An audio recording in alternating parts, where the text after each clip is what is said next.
Ketika Rasulullah wafat, itu separuh sahabat hampir mayoritas, ya Rasulullah kita semua ingin kita dulu yang meninggal karena engkau begitu penting. Maka jangan meninggal dulu, kita yang meninggal.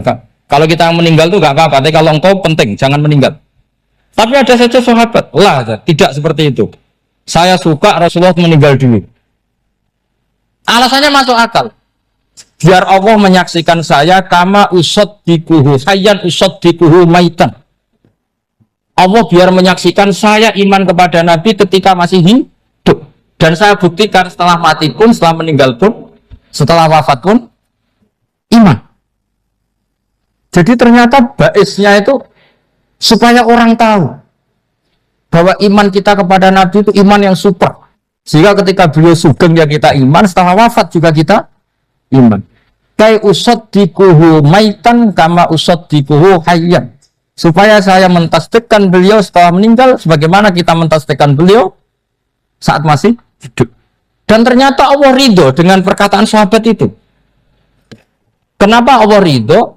Karena menjadi pelajaran bagi orang-orang yang ditakdir gak menangi Rasulullah SAW. Tetap mereka ini. Jangan kayak setan itu kurang ajar betul kalau iblis itu. Masyhur itu, iblis itu nangis-nangis dengan Nabi Musa. Iblis itu takutnya sama Allah itu luar biasa, sampean kalah. Iblis itu setiap ketemu malaikat karena dia ngerti alam gaib, mesti apa itu? Kama sali syaitan itqala lil insani kfur falamma kafara qala inni bari'um minka inni akhafu rabbal alamin. Jadi setan iblis itu paling sering bilang inni akhafu rabbal alamin karena iblis itu tahu surga, tahu neraka, tahu kekuasaannya Allah. Jadi takutnya sama Allah luar biasa.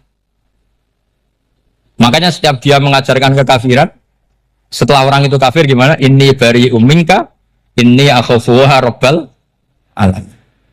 Saking takutnya sama Allah, suatu saat iblis ini datangi Nabi Musa. Karena tahu Nabi Musa itu kalimullah. Orang yang bisa komunikasi langsung dengan Allah. Ya Musa ya kalim Allah, saya ini makhluk. Saya takutnya sama Allah luar biasa. Tolong rayukan Allah supaya nerima tobat saya. Karena dirayu terus lama-lama Nabi Musa bilang, oke, tak rayukan Allah. Sama Allah. Karena Musa kekasihnya, ya Allah, iblis punya ingin tobat. Tolong dikasih hak tobat. Kata Allah, oke. Dia bisa tobat asal mau sujud di makamnya Nabi Adam, karena kesalahannya dia gak mau sujud sama Nabi. Semenang Nabi Musa karena ada cara untuk iblis menjadi tobat. Dikasih tahu sama Nabi Musa, alhamdulillah kamu diterima tobatnya. Syaratnya apa? Sujud ke kuburannya Nabi Adam. Wah, iblis ya tahu aslinya terus. Asjuduhu maitan wa qatla asjuduhu hayyan. Zaman urip ora gelem, mbok wis mati. Oh, dasar setan itu. Zaman urip ya ora gelem wis mati mbok kon sujud. Kumat maksudnya terus ya sudah terus sampai sekarang akhirnya. Kalau sekarang tidak mungkin lagi karena nggak ada Nabi Musa. Jadi ijtihadnya sahabat melihat wafatnya Rasulullah itu beda-beda dan ternyata semuanya diridhoni Allah. Karena ternyata yang suka Nabi wafat dulu adalah ingin supaya umat Islam tetap mencintai beliau. Iman sama beliau, tasdik sama beliau, sebagaimana tasdik zaman sugeng. Makanya kita harus mencintai guru-guru kita. Uhibbuhu maitan kama uhibbuhu hayyan. Saya sampai sekarang itu ya merasa Mbah Mun itu tidak meninggal. Saya masih merasa kalau bapak saya tidak meninggal karena kita mencintai beliau-beliau ketika hidup dan ketika wafat itu sah. Karena beliau-beliau sama kita juga seperti itu. Rasulullah itu ketika mendekati wafat, ya bahasa halusnya intaqala ila rafiqil a'la. Itu Nabi kalau ngedikan tuh rileks sekali. Hayati khairun lakum wa wafati khairun lakum. Cung aku nak uripku ya apik. Engko nak aku wis kapundhut ya apik. Fa amma hayati fali asunna lakum as-sunan. Sebagian riwayat fa innakum tuhadditsuna anni wa uhadditsu ankum. Kalau saya masih hidup, saya bisa mengajarkan kamu sunnah. Mengajarkan kamu tradisi-tradisi yang benar. Dan ketika aku mati, ketika aku sudah wafat, maka saya jejer Allah, kata Nabi. Saya berdampingan dengan Allah, maksudnya dekat Allah. Tentu bila kaifin walan bisa. Terus sudah fa'inna amalakum, amal-amal kamu diperlihatkan ke saya. Belum kalau saya sudah dekat Allah, kalau amal kamu baik, saya muji Allah. Kalau amal kamu buruk, saya langsung mintakan ampun kepada Allah. Jadi Nabi rileks sekali. Artinya saya hidup bagus karena bisa mengajarkan kamu as-sunan wa syara'i'. Kalau saya wafat karena saya dekat Allah. Kalau kamu baik, saya muji Allah. Kalau kamu buruk, saya mintakan ampun kepada. Guru-guru kita juga seperti itu. Justru setelah wafat, beliau-beliau punya kesempatan dekat sama Allah, dekat sama al-malail a'la, sehingga mendoakan apa? Nah, terus kata Rasulullah Muhammad, wala taqulu lima yuqtalu fi sabilillahi amwat. Kamu jangan pernah berkeyakinan atau berpendapat atau berkomentar kalau orang-orang yang mati fi sabilillah adalah berstatus apa? Mati, amwat. Kalah. Terus kata Sayyid Muhammad, hadza li amati syuhada. Ketentuan ini bagi umumnya syuhada. Artinya gini, umumnya syuhada saja tidak berstatus amwat. Apalagi hadza Rasulullah sayyidul syuhada, sayyidul anbiya, sayyidul mursalin, tentu tidak pernah berstatus amwat. Ya saya ulang lagi ya, jadi zaman cara berpikir amatus syuhada yang umum saja berstatus hidup, tidak boleh distatuskan amwat. Apalagi Rasulullah itu sayyidus syuhada, sayyidul anbiya, maka status beliau pasti hayyun la yamut, pasti beliau itu hidup tidak. Dan karena beliau itu asfaq, sangat sayang kepada kita, sebagaimana zaman beliau hidup itu sayang kepada kita, sampai nangis-nangis minta hak syafaat, maka setelah meninggalkan pun beliau pasti sayang kita dan pasti berusaha supaya kita diampuni oleh Allah Subhanahu wa ta'ala. Sehingga ada sahabat yang tadi berpendapat kalau saya nggak masalah Nabi wafat dulu, supaya Allah menyaksikan saya usaddiquhu maitan kama usaddiquhu hayyan. Jadi ini cerita ya, cerita sudut-sudut mana. Fikih itu penting sekali. Kata Sayyid Ali yang Shahibu Simtud Duror itu, wabihi qiwamus syariah, yang bisa mengawal syariat itu hanya fikih. Fikih itu ya kalau yang paling gampang untuk kita misalnya punya Fathul Qorib, Fathul Mu'in, Fathul ya. Tapi yang faham betul, pasti faham itu ngelotok setengah hafal. Jangan bawa kitabnya tok, sementing sekian semester terus selesai. Itu sama-sama dosa, itu dosanya ya dosa, mahasiswanya juga dosa. Karena sudah terlanjur sarjana agama, ternyata nggak bisa, itu kan mendingan dasar sarjana agama. Itu saya tak cerita sama Kiai Roba, itu ada fatwa Kiai juga wali. Suatu saat ada penyanyi dangdut top terkenal di Indonesia itu nyanyi dangdut ya penyanyi ya dai, entah itu hakikat entah majas tidak tahu. Itu Kiai itu fatwanya lucu, kalau kamu datangi dia pas main dangdut masih saya beri izin, tapi kalau datangi dia pas pengajian itu tak larang kan santrinya jadi eskal, ini pas pengajian dilarang, pas dangdutan kok malah dapat izin. Tapi bukan berarti halal ya, dapat izin. Dapat izin kan potensinya bisa karena dilarang lah ya tetap belerot. Terus suatu saat si santri ini setengah wali, tidak wali tapi setengah. Lama-lama itu memahami gurunya, ternyata sirinya begini. Kalau seorang penyanyi yang tidak pernah ngaji, kemudian ngomong agama, itu potensinya itu fadollu wa adollu, sesat dan menyesatkan. Tapi kalau dia sedang nyanyi dangdut, penyanyinya cowok, sama jangan bayangkan dangdut putri, enggak itu cowok sudah tua lagi. Jadi potensi halalnya ada lah maksudnya untuk, tapi tidak alat musiknya, orangnya. Tapi kalau dia nyanyi itu paling dosanya hanya nyanyi. Saya ulang lagi, murid tadi akhirnya paham kalau datangi pengajian itu artinya ikrar kalau dia seorang dai atau seorang yang layak ngomong apa? Agama. Itu lebih bahaya karena kita santri, apalagi kita doktor atau MM, terus ngekrori orang yang nggak jelas asal usulnya. Tapi kalau nyanyi kan nyanyi saja. Sehingga itu menjadi fikih. Bahaya terbesar dalam fikih adalah apa? Mengkaji fikih tidak dari ahlinya. Ya saya ulang lagi ya, mengkaji fikih tidak dari apa? Ahli. Nah kenapa demikian begini, saya beri contoh. Ilmu fikih itu tentu pertama dari Rasulullah Shallallahu Alaihi Wasallam, kemudian bersanad sampai kita atau kita sampai Rasulullah. Itu ngalami sekian ijtihad yang tidak mudah. Saya beri sekian contoh. Dulu Imam Syafi'i itu sukanya sama guru yang miskin, ya karena rata-rata santri juga miskin. Jadi mesti ngidolakan guru yang miskin, karena sesama miskinnya harus berkoalisi. Tapi akhirnya gurunya Imam Syafi'i itu miskin sekali. Namanya Muslim bin Khalid Az-Zanji itu miskin, Sufyan As-Tsauri miskin, Sufyan bin Uyainah miskin. Setelah ngaji di Medina itu Imam Malik itu kaya. Pas itu Imam Malik sudah kaya. Setiap ketemu Imam Syafi'i dikasih uang. Sampai ketika Imam Malik itu bilang, kamu sudah alim, ilmu saya sudah habis, kamu ngaji sama yang lain. Sama siapa? Kata Imam Malik, orang yang sealim saya sudah meninggal, namanya Abu Hanifah. Tapi dia punya murid, namanya Muhammad bin Hasan Asy-Syaibani, kamu ke sana. Terus Imam Malik datang ke Baqi. Dulu Baqi itu pasar rental, ya Grab lah kira-kira sekarang. Itu mengumumkan, siapa kafilah yang mau ke Irak? Kita ya Imam Malik, dibayari sama Imam Malik. Ini yang antar ke Irak, ke Muhammad bin Hasan Asy-Syaibani. Imam Malik mulai ngeper. Guru saya yang miskin tidak pernah nyangoni, guru-guru saya yang kaya sering nyangoni. Mulai memasalahkan kiai miskin, gitu. Kira-kira seperti itu mulai masalah. Setelah datang ke Irak, di Muhammad bin Hasan Asy-Syaibani itu si Muhammad bin Hasan Asy-Syaibani itu kalau ngitung uang itu di meja tamu. Jadi punya emas lantaan, punya uang. Kira-kira kalau Indonesia punya rupiah, punya dolar, dihitung itu di ruang tamu. Kata Imam Syafi'i, saya dengan Imam Malik saja enggak serk, ini lebih kedonyan lagi kiai. Ngitung uang itu di ruang tamu. Terus akhirnya si Muhammad bin Hasan Asy-Syaibani ini ahlul usul, dia pakar usul. Kamu heran sama saya?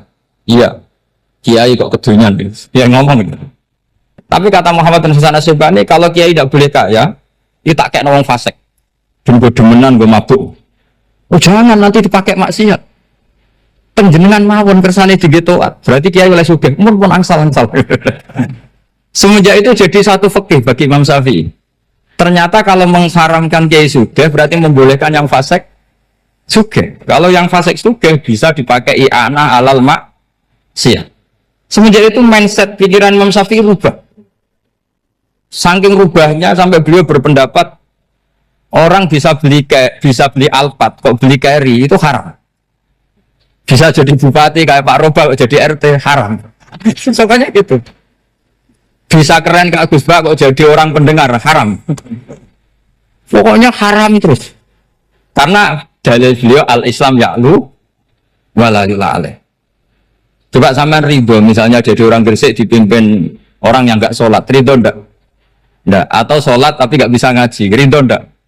Ketika yang bisa ngaji berpotensi jadi buba, terus keterusan. Karena Imam Syafi'i keterusan, ya umatnya keterusan. Akhirnya orang-orang Syafi'i itu politikus rata-rata. Ya, makanya sama jangan kaget sama Baruba. Kakak saya wakil bupati ini. Putranya Mbah Mun ada yang wakil apa? Gubernur. Dulu Gus Wahid ya menteri agama.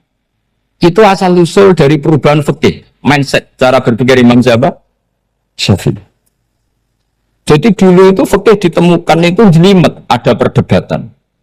Itu tidak hanya pada level ulama, pada level Nabi pun ada perdebatan. Jadi jangan kira Nabi itu tidak debat, ya debat.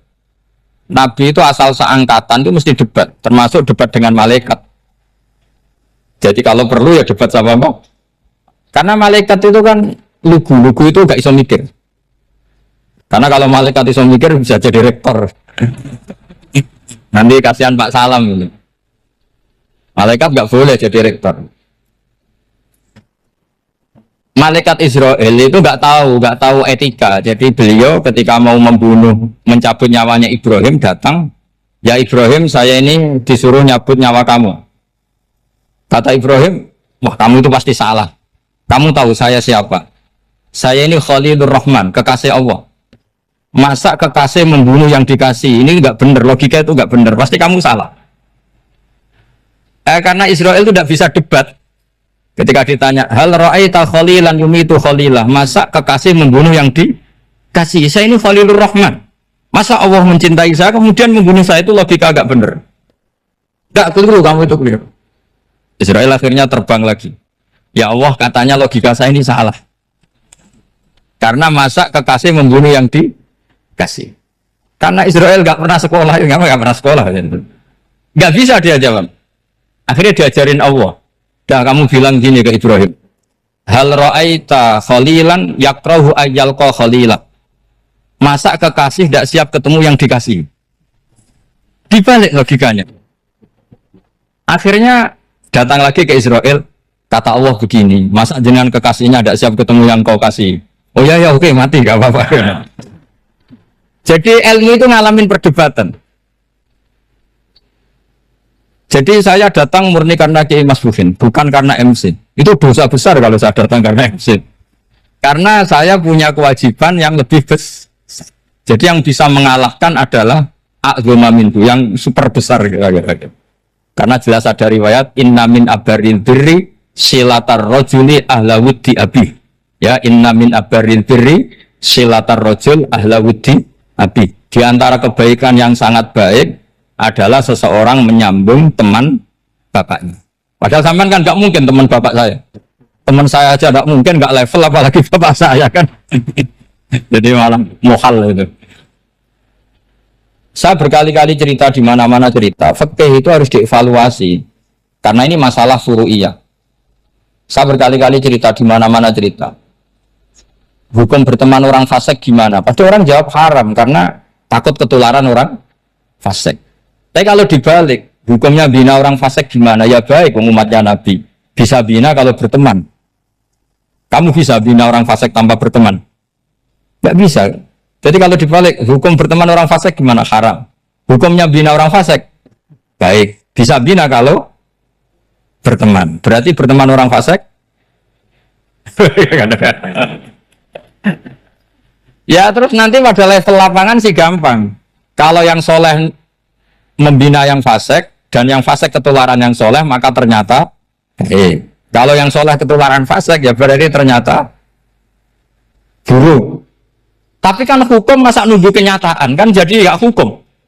Di mana-mana hukum itu kan ada asumsi karena ini masalah ijtihad. Nah itu yang dilakukan para ulama kita. Jadi sampean harus mengkaji fikih secara detail karena tidak hanya kita yang khilaf. Nabi-nabi juga khilaf dalam menentukan dakwah ilallah. Wali-wali kita kayak Abdul Hasan Asyadili sama Sayyid Abdul Al-Haddad itu juga. Imam Ghazali ya khilaf. Imam Suyuti itu kalau ketemu Al-Qastolani itu saling nggak nanya, saking nggak cocoknya, masyhur itu. Jadi ulama ya nggak cocok. Bedanya nak saya ini berkorok partai. Kalau orang gini enggak, karena pakai asumsi karena memang susah. Nggak misalnya memang tak bedai, tak beri yang nggak misalnya ada orang rukuk kemudian kentut, itu sholatnya batal apa enggak jawab saja. Nggak, orang sholat kemudian pas rukuk kentut atau kelihatan auratnya, sholatnya batal apa enggak? Batal. Itu keliru nih sampean, itu salah dosennya mesti itu. Pertanyaannya gini, yang dikatakan sholat itu kan aqwalun wa af'alun muftatahatun bitakbir muftatamatun bitaslim. Lalu ketika sampai rukuk apa sudah namanya sholat sehingga kamu katakan batal? Namanya sholat aja belum kok sudah kamu katakan batal gitu.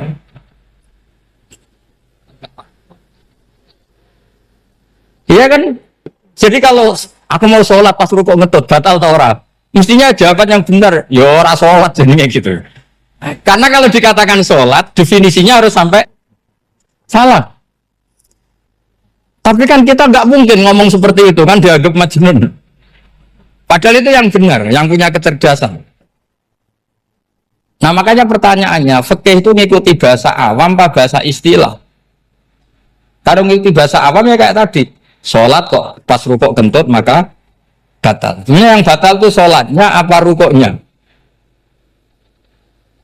Nah makanya terjadi perdebatan. Kalau yang pakar-pakar usuli itu salah istilah itu nggak mau. Saya ulang lagi, kalau pakar-pakar usuli itu salah istilah itu nggak mau. Terus misalnya tak beri contoh lagi. Kalau imam itu sudah salam pertama. Salam pertama itu yang rukun kan salam pertama. Berarti setelah salam pertama imam sudah keluar dari sholat apa belum? Yakin? Ya sudah. Sekarang sama tak bedek. Lalu makmum itu kesunatan langsung berdiri apa nunggu imam salam kedua? Enggak, jawab satu. Nunggu salam kedua kan? Ya itu kriminalnya sampai Anda dalam sufi itu. Kriminalnya begini, berarti Anda mau bergantung sama orang yang sudah tidak sholat. Kata kamu setelah salam pertama dia sudah tidak sholat. Berarti kamu menginstruksikan makmum berhubungan dengan orang yang sudah tidak sholat. Karena sudah keluar dari sholat ketika salam pertama. Kalau kamu di debat gitu gimana jawabnya? Pusing kan? Berarti robtul makmum bisolatiman sing wis laisa fi sholatin. Berarti menggantungkan sholat sama orang yang sebetulnya sudah tidak sholat. Ada yang jawab, sebagian ulama fikih tetap disunatkan menunggu salam kedua. Karena salam kedua itu masih paket meskipun tidak rukun. Juga paketnya selesai. Tapi selalu pertanyaannya gini, lalu setelah salam pertama itu imam masih sholat enggak? Berdasarkan apa dijawab tuh? Nah ini pentingnya bodoh, gak mikir sebenarnya. Jadi makanya bodoh itu barokah karena gak mikir itu. Jadi soal Rabbana ma khalaqta hadza batila. Sing bodoh ya barokah, sing pinter ya barokah. Secara barokah maksiat. Surah barokah plus. Jadi ilmu itu harus mengalami satu gesekan karena logika itu bisa dibalik. Nah karena ilmu itu mengalami satu gesekan, satu logika yang bisa kayak iya kayak enggak, sehingga jargon di dunia ijtihad itu begini, ra'yuna shawabun yahtamilul khotok wa ra'yuka khoto'un yahtamilus shawab. Pendapat saya benar tapi mungkin salah, tapi pendapat kamu taruhannya salah dulu tapi yang mungkin benar. Jadi mustahid, kalau ketemu mustahid itu lucu ngomongnya itu, ra'yuna shawabun yahtamilul khotok, pendapat saya tarifnya benar dulu tapi yang mungkin salah. Kalau pendapat kamu salah tapi ya mungkin benar atau mungkin lebih salah, ya tidak tahu, pokoknya mungkin benar. Nah kenapa demikian? Begini, di luar masalah tauhid, seorang lagi di luar masalah tauhid itu tentu ada masalah-masalah yang sifatnya ijtihadiyah. Ya saya ulang lagi, yang sifatnya apa? Ijtihadiyah. Dan ijtihadiyah ini nggak pernah selesai karena muqtadul hal, konteks kesejarahan maupun konteks kesempatan itu tidak sama. Dulu kiai-kiai itu ngaramkan dasi, ngaramkan celana karena yang celananan yang dasinan itu penjajah. Sehingga mantas sabah biqaumin fahuwa minhu. Tapi lama-lama kiai-kiai itu ya pakai dasi, pakai celana. Ya karena dianggap sudah tidak mantas sabah biqaumin fahuwa minhu. Ini mengalami pergeseran. Semua ijtihad itu mengalami pergeseran. Lalu pertanyaannya begini, lalu ijtihad apa Gus yang permanen? Yang permanen ya ijtihad dengan alatut istalat apa? Ijtihad. Saya beri contoh misalnya begini. Nabi Musa itu yang mengalami ijtihad. Kata beliau karena kangen Allah, itu ingin melihat Allah karena kangen. Rabbi arini anzur ilai. Qala lan tarani walakin anzur ilal jabal. Ya sudah, namanya orang kangen ya ingin melihat. Ya sudah gitu aja. Sehingga ahli ilmu kalam itu berdebat. Kalau kata ahli sunnah, karena Nabi Musa minta ingin melihat Allah, berarti melihat Allah itu jaiz, mungkin. Karena Nabi gak boleh bodoh meminta sesuatu yang mau hal. Maka antipatinya ahli sunnah terhadap pendapat Mu'tazilah itu antipati. Karena menurut pendapat Mu'tazilah, Allah itu qadim, Allah itu laisa kamitslihi syai'un, sehingga gak bisa dilihat. Pertanyaannya adalah berarti Nabi Musa meminta sesuatu yang mau hal. Itu bodoh sekali sampai nggak tahu mana mau hal, mana apa jaiz. Makanya kata Imam Ghazali, masa Nabi Musa yang Nabi nggak tahu kalau melihat Allah itu mau hal. Sampai minta berarti nganggap itu jaiz atau boleh. Itu cara pandang orang-orang ahli sunnah apa? Wal jamaah. Tapi tetap saja sebagian ulama itu ya balelo. Yang kayak Mu'tazilah itu ya balik loh, cara berpikir pokoknya itu karena kangen, bukan karena mungkin atau tidak mungkin. Jadi nggak mungkinnya tetap tidak mungkin. Terus mereka dalil la tudrikul absar wa huwa yudrikul absar. Nah sudut pandang ini akan terus. Ada seorang wali ditanya, kalau kamu di surga ingin melihat Allah apa enggak? Jawabnya enggak. Kenapa ya? Kasihan Allah. Terus kenapa ya? Unazzihu dzalikal jamala an nadzuri misli. Saya tidak ridho Allah yang hebat, yang keren, kemudian sing delok terima aku wong resik. Koyok gak ngergani pangeran. Sebenarnya sing delok Allah ben golongane Nabi Muhammad, Nabi Ibrahim, kowe ora usah ngilangi keren. Maksudnya itu. Jadi ada ulama itu jadi wali kalau sholat itu karena di soft belakang. Tapi jangan ditiru. Itu kan nggak lazim ya. Lazimnya kan afdhalus shufuf as-saful awal. Ketika ditanya, kenapa kamu kalau sholat di belakang? Cek GR koyok wani suwan pangeran gak ngarep. Aku sungkan dadi kok ngene. Kalau zaman kan karena males, bukan karena sungkan. Jadi itu artinya rasa ya. Makanya nggak bisa, nggak ada ijtihad itu nggak mungkin karena perasaannya orang itu beda-beda. Itu Sayyid Abdul Al-Haddad itu kalau ngendikan masyhur. Man da'a li dzalimin bil baqa faqad ahabba yusawwa fi ardi. Orang yang mendoakan orang fasik masih hidup, gak mati-mati, itu berarti suka kalau Allah dimaksiati di buminya. Wong fasik kelakuannya rak maksiat, nak mbok dongakno mari. Itu berarti kamu ingin Allah didurakani terus menerus karena si fasik masih hidup. Tapi kalau Abu Hasan Asy'ari cara ngendikan gini, kalimatnya persis. Man ahabba alla yusawwahu fi ardi faqad ahabba alla tadhhara maghfiratuh. Orang yang ingin dunia ini steril gak ada maksiat, maka sama saja berkeinginan tidak melihat luasnya maghfirahnya Allah. Sama-sama wali besar. Tapi cara pandang hubungannya dengan Allah seperti itu. Jadi mau tidak mau, ijtihad itu mau tidak mau. Makanya tidak usah dipertentangkan misalnya cara berpakaian, cara apa. Yang penting sesuai aturan Islam ya sudah. Karena ini urusan rasa. Urusan apa? Rasa. Itu Syekh Hasan Basri itu sering jagongan sama Rabi'ah Adawiyah. Itu secara fikih salah. Tapi pas itu ulama fikih ditanya, kenapa Anda tidak komentar terhadap dua wali besar yang sering ketemu? Andaikan semua santri seperti itu akan saya halalkan, karena nggak mungkin punya nafsu.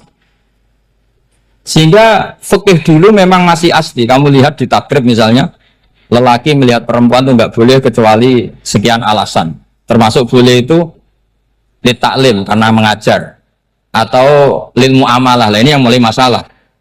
Ada warung kopi, penjaganya cantik, santri-santri ngopi. Ini lil muamalah katanya. kan kasus ini. Mau disalahkan tuh ada takbirnya. Mau dibenarkan ini jelas fasik kan, jelas fasik. Jelas fasik. Matanya sudah fasik sebelum itu ditambah itu jadi fasiknya permanen. Nah, pertanyaannya adalah kalau kamu ngajar mbak-mbak kemudian hafal yang cantik yang enggak, itu taklim lin nazar apa nazar li taklim? Itu taklim apa modus?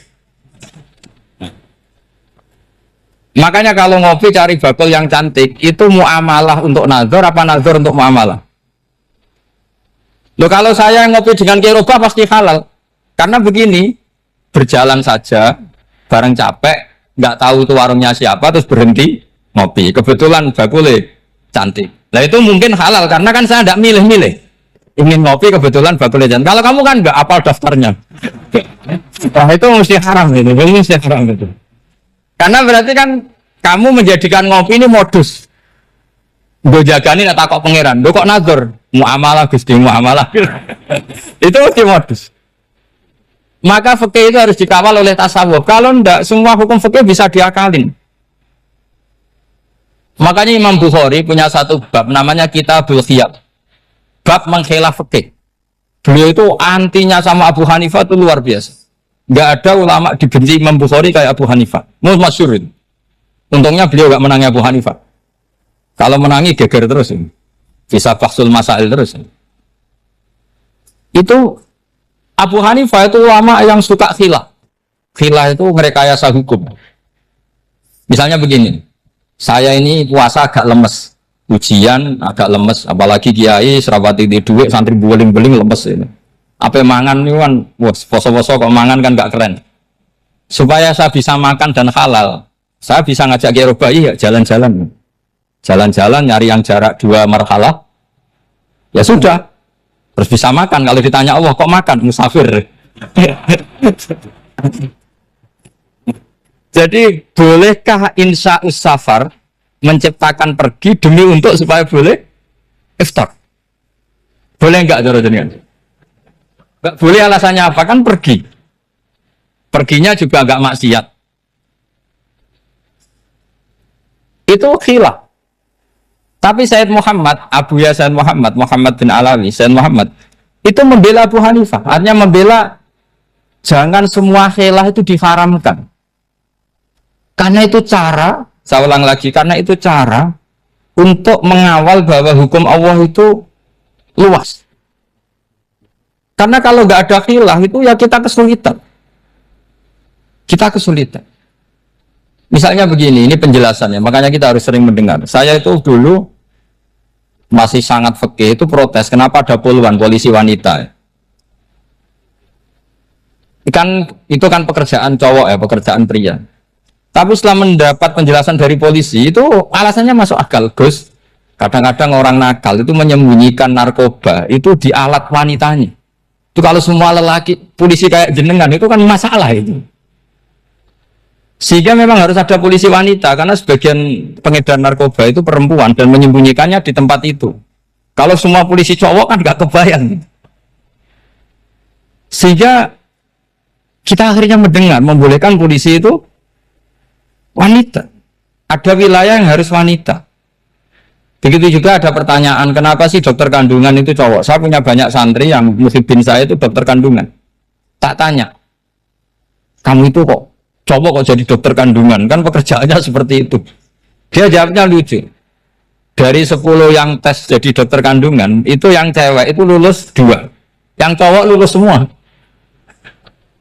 Karena ketika cewek dites melihat ketuban pecah darah itu langsung pingsan. Sehingga yang secara psikologi dablek itu kan memang lelaki. Jadi serawongnya sewakit santai. Kadang nggak lahir-lahir dinteni nang jopo rokokan santai. Itu kalau cewek yang jadi dokter kandungan itu nunggu jam 11, jam 4 sudah pingsan. Nah ini cerita, bukan berarti saya menghalalkan, enggak. Kita harus mendengar, saya ulang lagi, kita harus apa? Dan itu setelah mendengar, itu nanti jadi disiplin ilmu, yaitu namanya fikih. Karena ilmu fikih itu sebetulnya gampang. Sampai kalau ngaji i'anah, itu kelihatan fikih itu gampang, karena ada logika yang terbangun. Misalnya begini, orang kalau tawaf itu disuruh agak jauh dari Ka'bah. Jangan sampai nginjak Sazarwan. Karena Sazarwan itu pondasi itu ikut Ka'bah. Kenapa begitu? Ya jenenge ra muteri Ka'bah, itu Ka'bah. Jadi sebenarnya sederhana logikanya. Sing jenenge muter itu di luar itu kita muter. Nah kalau nginjak pondasinya namanya gak muteri Ka'bah tapi idak Ka'bah. Ya jadi sederhana sebetulnya yang masuk akal. Jadi fikih itu nggak ada yang iskal, sebetulnya masuk akal. Tapi karena kita nekuni itu tidak serius, maka terus jadi paradok. Saya beri contoh lagi, ini sebagai penghormatan saya sama Kiai Mas Bukin, karena ini sudah namanya fakih. Kalau ada ayam jago ditabrak truk, terus kejet-kejet, adekan dibiarkan pun mesti mati, karena gerakannya sudah harokatul masbuh. Terus kamu sembelih, itu halal apa enggak? Enggak jawab, ayam jago loh. Kalau kamu katakan halal, dia sudah tidak punya hayatun mustaqirrah, kehidupan yang permanen. Andai kan kamu biarkan pun 1 menit lagi meninggal. Kejet-kejet kan mau prosedur saja. Maksudnya pantasnya mati ya kejet-kejet sih, tapi sebetulnya sudah pasti mati. Maka ini ada 2 ulama. Kalau kata Imam Malik tetap namanya halal. Karena ruhnya masih di situ, sehingga ketika kita nyembelih, ya nyembelih hewan yang hidup. Yang namanya nyembelih itu pokoknya mematikan yang punya roh. Sementara saat itu rohnya masih di situ, meskipun 1 menit lagi pasti. Tapi kalau mazhab Syafi'i enggak, ini sudah harokatul masbuh, tidak punya hayatun mustaqir. Sehingga dalam perdebatan ulama fikih itu lucu, kadang ya gampang mangkal no. Misalnya begini. Kalau ada anak lahir, tidak ada amaratul hayat, nggak nangis, nggak bernafas, sunat disolati apa enggak? Siktun sing layas tahilu walayas, langsung lahir langsung mati, nggak ada amaratul hayat. Rata mikir tuh, itu tidak wajib disolati. Alasannya, ya kan memang sholat alal mayit kan tidak pernah hidup. Di mana-mana mayit itu setelah hidup mati. Ini kan tidak pernah hidup. Namanya ya atul lahmen, ya potongan daging itu aja enggak. Jadi kadang fikih diwaca tenan jebule mangkono.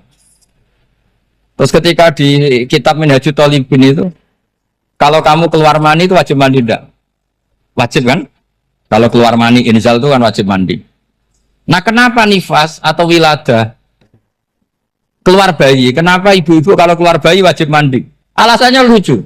Li annal walad maniyun mun akidun. Ini kan wis mani cuma mengkristal.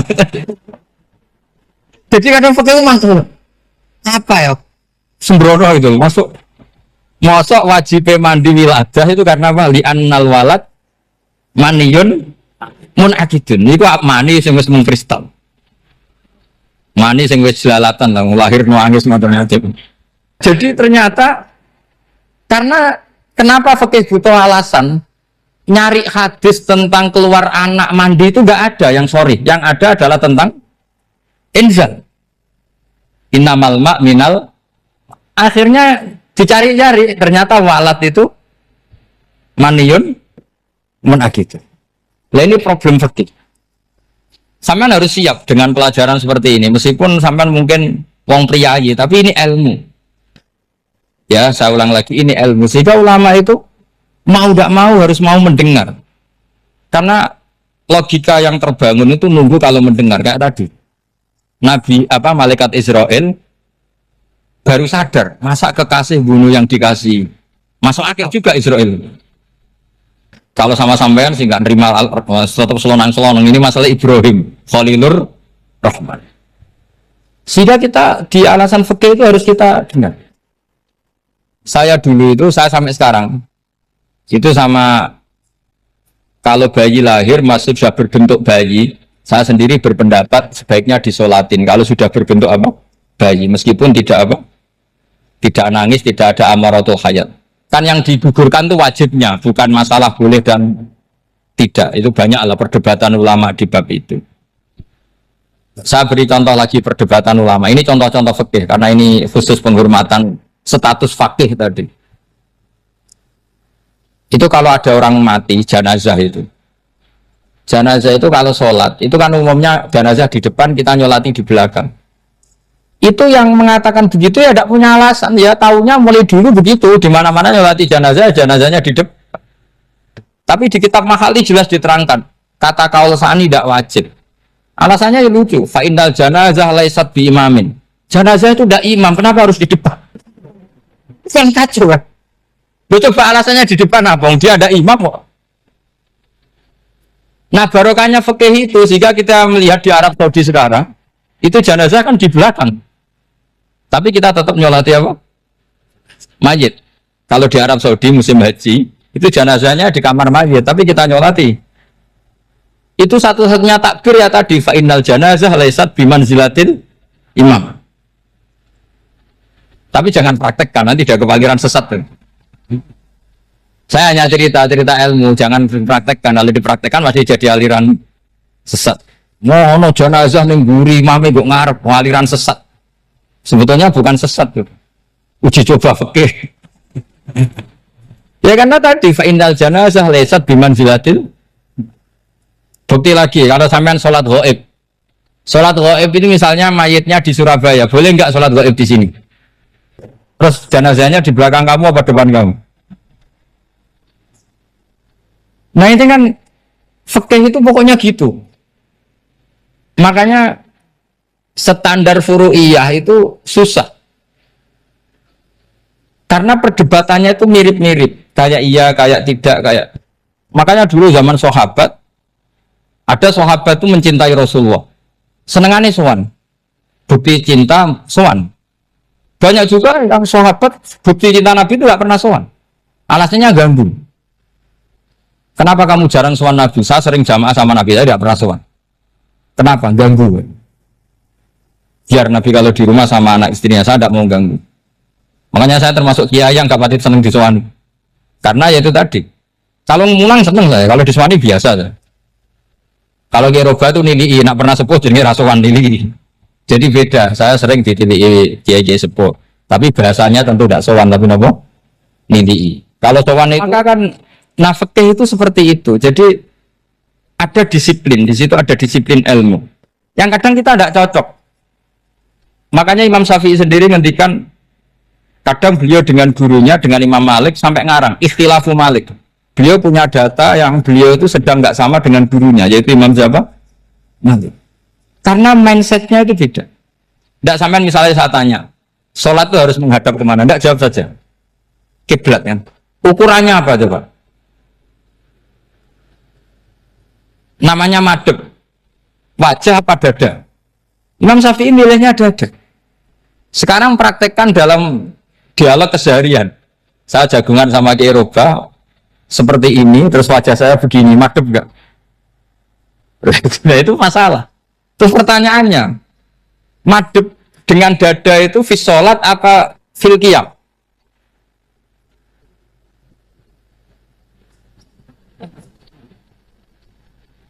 Belum, enggak, kalau fis sholat pas sujud dada kamu madhep mana coba? Kamu tidak pernah mikir kan? Ya madhep pakai dada itu kan kalau berdiri, kalau rukuk sama sujud.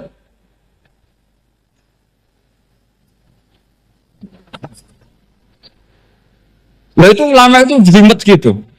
Makanya jarang yang menekuni profesi ulama itu. Karena menekuni proposal banyak, karena memang susah. Jadi ulama itu orang yang cara berpikir sudah aneh. Sehingga mereka detail. Maksudnya menghadap itu apa? Ukurannya kalau berdiri ya dada, tapi nggak bisa kamu katakan atawajjuh bisodri aturan dalam sholat, fikuli sholat. Pertanyaannya lah kalau rukuk sama sujud, dadanya menghadap kemana coba? Maka itu ilmu yang sudah jelimet. Nah ulama usul fikih, ulama yang nggak mau salah per detail hukum. Sehingga menurut Imam Rafi'i, misalnya kalau beliau ditanya sujud itu gimana ya, asal wat ujabha ya sujud. Tapi kalau menurut Imam Nawawi harus melibatkan 7 apa? Anggota, yaitu al-jabha, wal yaden, wal rubaten, wal qadamain. Oke, Imam Nawawi kita ikuti. Tentu keseharian kita pakai Imam Nawawi, yaitu berdasar hadis umirtu an asjuda ala sab'ati a'zumin al-jabha, wal yaden, wal rubaten, wal qadamain. Berarti berapa? 7. Tapi pernah saya cek di kitab karangannya Imam Syafi'i, ketika beliau ngendikan saya suka kalau orang sujud itu melibatkan 7 anggota berdasar hadis ini. Tapi kata beliau wayah tamilu, dan bisa saja sujud yang wat ujabah itu sudah cukup. Terus kata Imam Syafi'i, limada, karena Nabi ketika sujud itu hanya ngendikan begini, sajadalaka wajhi wa sam'i wa basori. Gak ada di hadis wayadi, warubati, wakodami. Ya sudah akhirnya. Nah, itu sudut pandang. Terus gugatan kedua begini. Ada orang Muslim yang sujud sama berhala. Untuk menjadi murtad itu harus 7 anggota apa cukup atul jabah halal ardi? Untuk sah menjadi murtad itu. Untuk sah menjadi murtad cukup atul jabah halal ardi harus 7 anggota. Untuk keabsahan murtadnya itu. Tidak jawab. Makanya ini tugas dosen-dosen ini meminterkan ini. Karena namanya sudah faqih. Faqih itu ahli faqih yang detail, namanya faqih. Kalau ini mutafaqih. Jadi bukan tafakuha tapi tafakuha, kayak tamarodon. Jadi wazannya nanti itu wal idhari ma laysa fil waqi'. Jadi ini bukan gojlok, ini memang marah saya. Jadi kalau sudah pakai gelar fakih, harus fakih betul. Nah, mohon kalau mengkaji fikih itu harus detail. Minimal takrib itu setengah hafal. Supaya konstruksi ilmu itu utuh. Saya sama lagi konstruksi ilmu itu. Karena ilmu itu mesti ada yang apa ya? Ya rada setengah salah itu, tapi disalahno ora kena. Ndak sampean tak bedheki, nak pancen bener langsung tak angkat jadi rektor. Nak bener tuh. Coba rukun sholat pertama itu apa coba? Rukun sholat pertama. Niat. Niat sama berdiri dulu mana? Ayo niat dulu baru berdiri apa berdiri dulu baru niat? Berarti niat sama berdiri dulu mana? Rubah kan? Artinya kita mau bilang tartib urutannya niat berdiri takbir gak bisa. Yang dikatakan niat itu apa? Qasdus syai' muqtaronan bifi'lihi. Berarti niat sama takbir harus bareng apa urutan? Bareng. Terus dengan qiyamnya urutan apa bareng? Bareng apa urutan? Loh enggak, kalau urutan berarti takbir dulu duduk baru berdiri. Nah maka seperti ini itu mau tidak mau kita salah. Dikatakan tartib ya salah, dikatakan serentak ya salah. Cuma karena kita bodoh, gak tahu mikir itu. Alhamdulillah kan di situ itu. Lu coba niat sholat loh, niat takbir qiyam dulu man. Niat takbir qiyam dulu mana coba? Dulu qiyam. Enggak ada kitab yang mengatakan arkanus sholat awaluha. Oh, jaga kitab kriminal maksudnya. Makanya ngendikan ulama-ulama di sarah-sarah mau tidak mau sebagian istilah itu tasamuh itu terus tiga gampang ngono kok repot. Karena kita tidak bisa detailnya. Coba misalnya puasa Ramadan itu wajib apa? Tabyitun niat, nginep no niat. Sing darani nginep itu umure lama apa enggak? Lama kan? Sekarang sebelum 2 menit kamu baru niat, sah apa enggak? Sah. Itu sempat nginep apa enggak 2 menit itu? Enggak sempat kan? Jadi ilmu itu makanya kata ulama-ulama pokoknya ilmu itu mesti ono unsur tasamuh. Tasamuh itu ya tiga gampang. Apa? Tiga gampang. Misalnya Imam Syafi'i berpendapat mashu ba'dir roksi. Itu kata beliau walau sya'rotan fi hadir roksi. Meskipun satu rambut asal masih di wilayah kepala. Tapi kalau rambut itu dikeliwir, dibasuh di sini enggak sah. Karena sudah keluar dari batas apa? Kepala. Imam Syafi'i cara berpikir kan yes ini jenenge basuh sirah. Tapi cara Abu Hanifah enggak. Ya enggak, yang namanya megang kepala itu ya minimal 1/4. Masa gitu dikatakan Lalu ulama usul fikih itu berdebat.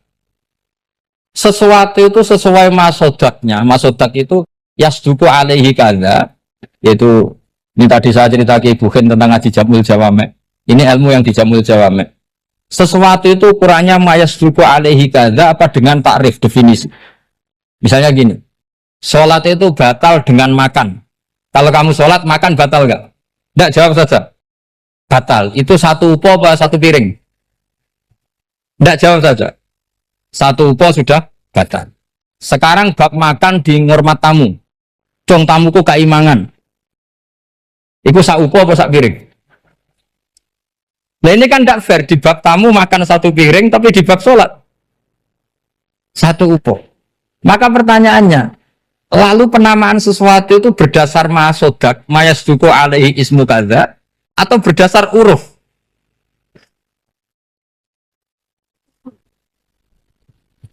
Ukurannya apa coba?